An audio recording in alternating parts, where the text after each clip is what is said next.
All right, Shalom, I'm back out here, man, try to continue this lesson. I still got a little bit more time, so we're just going to get into what we can get into through the spirit of Yahweh Ba'ashem Yahweh Shah, man, see how this thing go. But, you know, I was breaking down for Jake about the Passover and everything, man. We're going through it, and you know, I see this cat every once in a while, man. He never fully, he believes, but he just never fully came into the truth. But, you know, every time I do see him, it's always, you know, he never scoffs. It's always good words, man, and he always encouraged, you know, the pushing of this truth. So, you know, I don't mind going through it with him. You know, I know that cat from way back, man, so. Yeah, what I was speaking on was dealing with Yahweh Shai and how, you know, basically going back to what Ariala was bringing out, talking about, you know, with IUIC and how they want to keep us or bring us back into that death, man, the death of the Levitical covenant. And then I got into the Passover and all that, and you know, how we kept the Passover coming out of Egypt. And when Yahweh Shai came, they kept it just like that, with the lamb and the bitter herbs and all that. But then Yahweh Shai, because we were, or I put it like this, because he was ushering in a new covenant, you know, like I say, he added another level or another depth to the Passover. And that is the breaking of the bread and the drinking of the wine, you know. So, and we have wine in the Passover, but in the ancient Passover, all right, or when you go into the law, it doesn't mention, it doesn't mention that, I mean, you can have wine, but it's not mandatory. I say it like that. It wasn't mandatory to have the wine, but now, you know, with us coming to this new covenant, now we have the wine to symbolize Yahweh Shai's blood, which was shed. And then we break the bread, literally break the bread, to symbolize his broken body. Now I'm gonna go back to that Ezekiel, man, because I kind of rushed it. We was in that rain. Yeah, let me read this first. This is Exodus chapter 12 and verse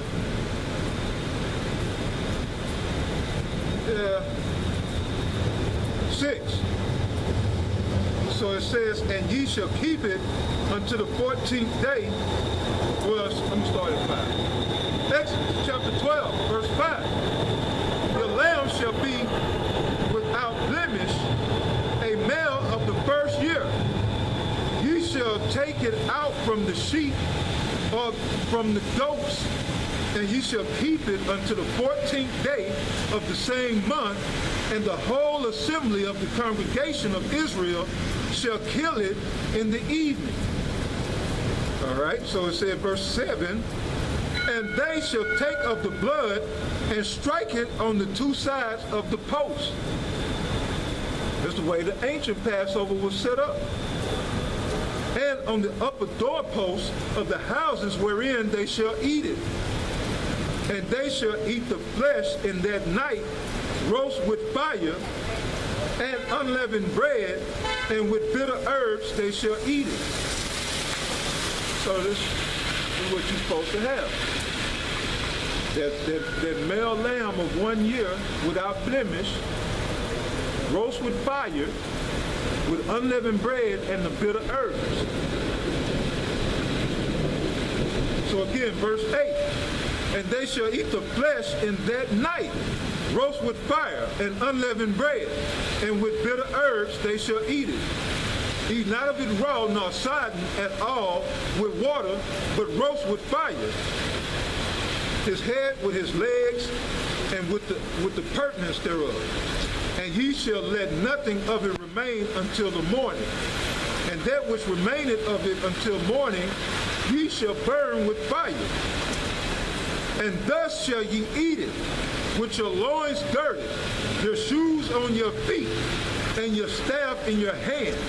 And ye shall eat it in haste. It is Yahweh's Passover. So I will go ahead and read 12. For I will pass through the land of Egypt this night, and will smite all the firstborn in the land of Egypt, both man and beast. And against all the gods of Egypt will I execute judgment. I am Yahweh by Hashem Yahweh Shah. That's what it is. So you're supposed to eat of it that night. And you know, eat all of it. If anything was left over, you to burn it. And it says also that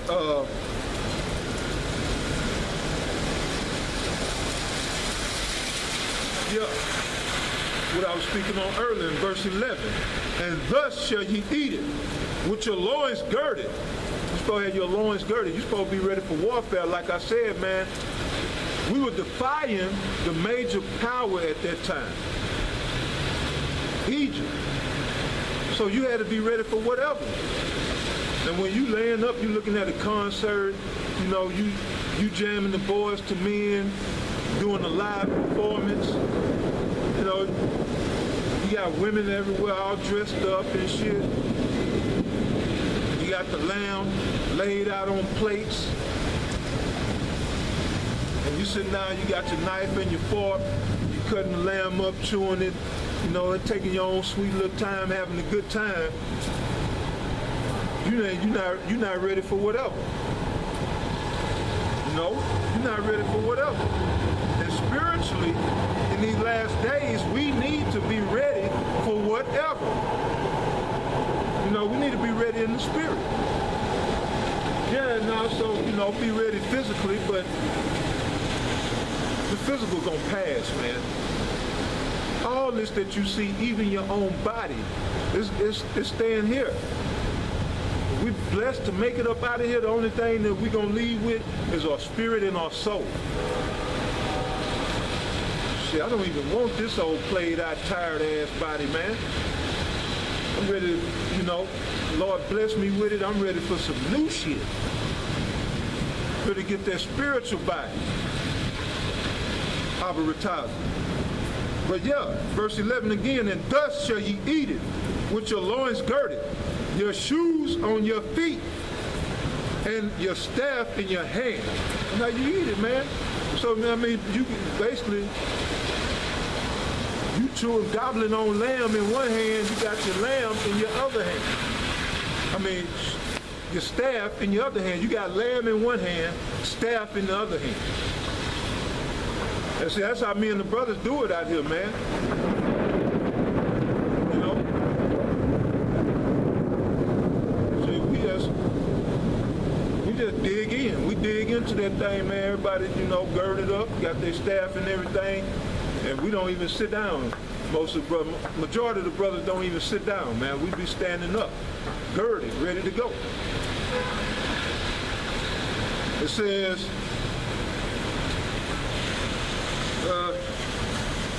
and ye shall eat it in haste. It is Yahweh by Hashem Yahweh Shai's Passover. So you got to eat it in haste. That's why, you in haste, what you gonna sit down for?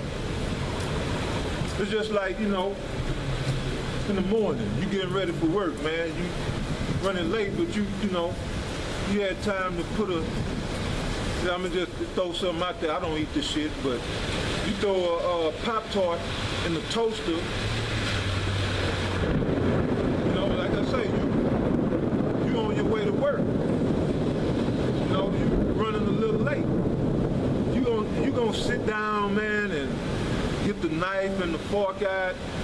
You know, pour you a glass of coconut milk and sit there and enjoy that. You gonna enjoy that Pop-Tart. Like I say, I'm just throwing Pop-Tart out there. No, man, you gonna be, you know, getting what you need. You got the Pop-Tart in one hand. You getting, you know, whatever, you know, whatever you got to get. Documents, your briefcase, whatever. You getting everything together. Whatever you do with your job, You getting your shit together and you eating and chewing all at the same time. You know, you brothers know how it is. That's how the Passover's to be held. That's how it goes. That's how this thing of ours is supposed to be executed. Like I say, it's not a banquet or a feast. It's not a concert or an award show. It's, you know, it's a Passover.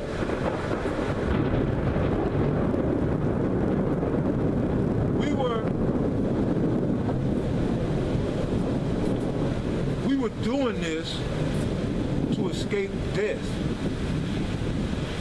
So what mind frame would you be in automatically? This wasn't done as something to, you know, kick back and chill with. This was done, you know, let's say originally, and this is what we ought to commemorate. But this was done for us to escape death. Death was coming that night. So you was nervous, man.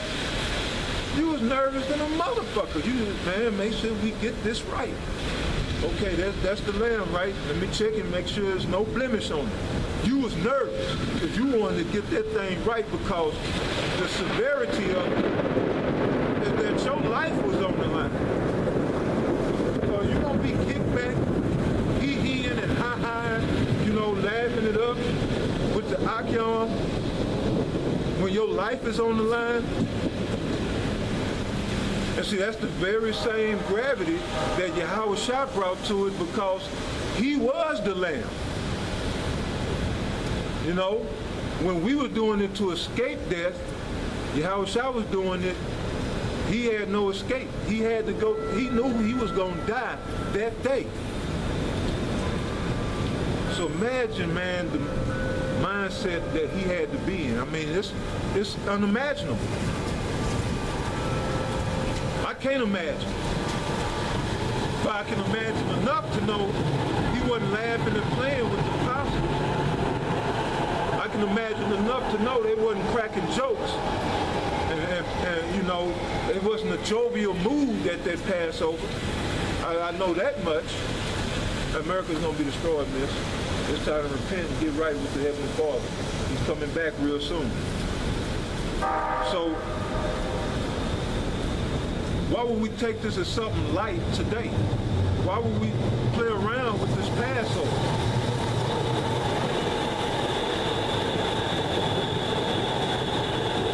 At the end of the day, you got 2/3 Jakes that are just going to be 2/3 Jakes. And there's nothing, you know, Jake will turn anything into a party, man. Jake will turn a funeral into a party. You know, which ain't nothing really wrong with that because Scripture tell you, you know, mourn a birth and celebrate a death.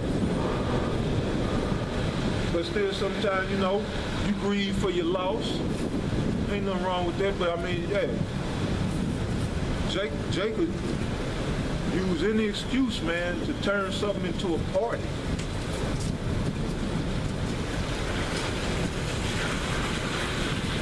How much partying can one nation of people do, man? We are party people.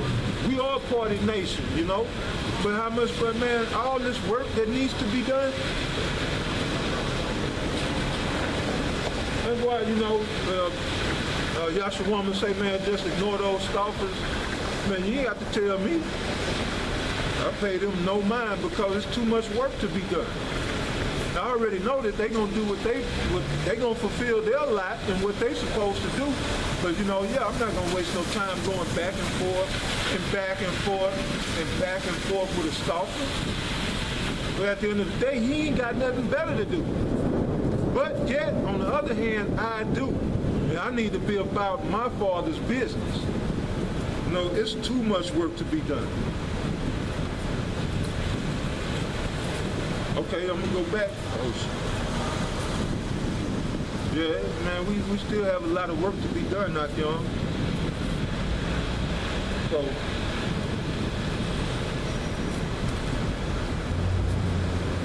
you know, to hell with a nickel. The hell with all you niggas, man.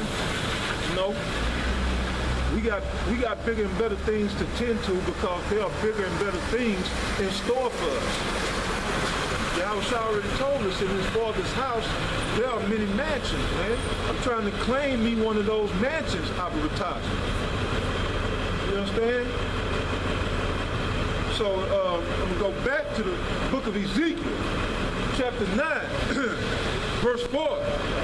And Yahweh said unto him, go through the midst of the city, through the midst of Jerusalem, and set a mark upon the foreheads of the men that sigh and that cry for all the abominations that be done in the midst thereof. So, this scripture also is symbolic of the Passover, spiritually. Because like I say, that mark is the knowledge, wisdom, and understanding of the truth. The doctrine of truth, these scriptures, which that is the blood. In essence, that is the blood. Your forehead represents that doorpost, the way I was breaking down to the J. So, any man, any Israelite that's out here who's sighing and crying, you know, for all of the abominations that's done, you know what? I'm going to say, you know what it is?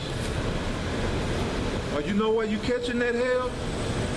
Because this goddamn devil, the so-called white man, is in rulership. And I'm going to go into the scriptures and get it in with the brother, or the potential brother. And hopefully he can receive that blood or that mark. You know, and that's how the majority of us came into this truth, man. We were already like, you know, damn, man. What's wrong with this world? We were looking for answers. It was like, you know, everything is fucked up, man. The whole world is fucked up. Everybody that I meet is fucked up. What's really going on? You understand? What's really happening? Then you come across the apostles, wherever, out on the street, on YouTube, via the internet, whatever. And through the spirit of Yahweh Ba'ashem Yahushua, they had all the answers. Everything that you was looking for, man, all the sighing and crying that you was doing, they had an answer for it. And then everything began to make sense, man, rapidly. Like, oh, that's why that is. Oh, man, no wonder this happened. You know, no wonder I could never get a business off the ground. Everything just fell in line. But, you know, it was as a result of the sighing and crying. You understand? As a result, because a nigga that's content here in Babylon, content in this society, he don't want to hear about America being destroyed or that the white man is the goddamn devil. He don't want to hear that. But, you know, a man that's catching hell, that's sighing and crying, he's going to be able to receive that mark, man, more readily than a nigga that think, you know, this is the greatest country in the world. So that's symbolic of the Passover, because Yahweh Ba'ashem Yahushua is about to pass over all of America. And other parts of the world, but I'm saying America because America as a whole is going to get it. Nobody's coming out of here, man. Nobody's coming out of America alive except the elect, those who, like I was reading about, those who Yahweh had chose and given into the hand of Yahweh Shai. That's it, man. And you know, if the Lord allows, their families. You know, but that's at the will of Yahweh Ba'ashem Yahushua. I don't know, you know,